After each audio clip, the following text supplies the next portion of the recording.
Susunod! I'm proud of you. Yo, fight. So proud of you, nak. At mailabas mo rin ang mga saloobin niyo. Pero, sino nga ba sa inyo ang karapat-dapat? Kaninong sagot ba ang mas nangibabaw? At ano kaya ang paniniwala ng mga kapwa housemates ninyo? Kisses, Maymay, nasa sa inyo ngayon ang dalawang flags. Ito ay sumisimbolo ng kung sino sa palagay ninyo ang mas karapat-dapat na maging unang lakisan. Magsisimula tayo sa iyo, Kisses.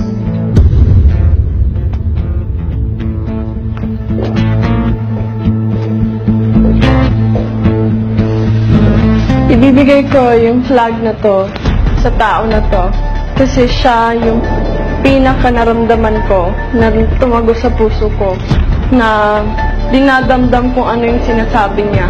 Na kahit sinasabi ng iba na may mga pagkukulang siyang kakayahan, pero doon ko talaga na-feel ngayon na ginagawa niya talaga lahat ng makakaya niya, ng buong buhay niya. Kasi inaalay niya to para sa pamilya niya. Sa nakita ko talaga sa buong stay niya dito sa PBB, binigay niya yung puso niya. Kahit na sa tingin mo, marami kang kakulangan, pero ipapaglaban mo pa rin para sa taong mahal mo. So, ibibigay ko ang flag na to sa iyo.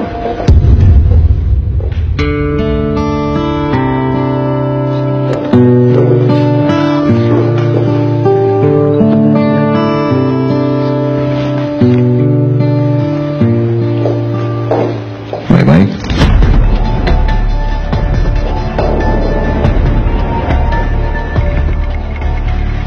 Gusto kong malaman sa taong ito na pangarap ko to, na gusto ko rin mag-big chop-chop. Pero kasi nga, diba, kung para sa'yo talaga yun, bibigay sa'yo yun. Gusto kong malaman sa taong ito na kapag ibibigay ko to, gusto ko ipagpatuloy niya kung ano yung pinakita niya dito sa bahay at lalo na yung mga sinasabi niya ngayon. Sinasabi ko sa'yo na sobrang proud na proud ako sa'yo. Dahil pareho tayo. Pareho tayo.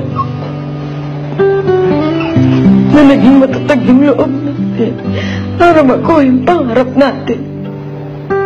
Nahanga-hanga ko sa'yo dahil palaban ka. At ngayon, mas naintindihan ko na dahil nung una, nung pinili mo yung flag, nasaktan talaga ako.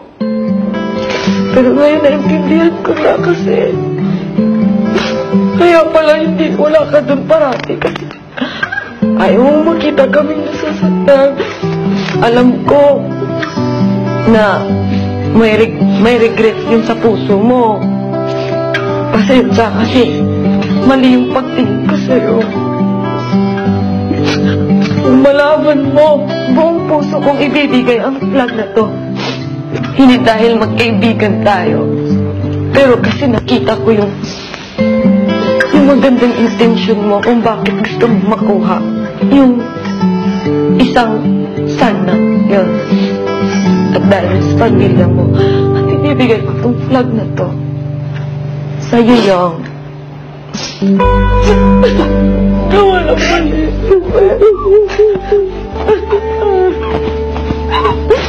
So, at ngayon ko pa nakita yun.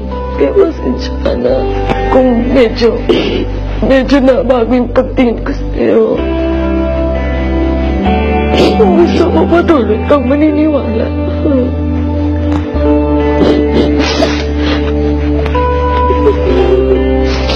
Tama na, pangit mo na. Flag na ako.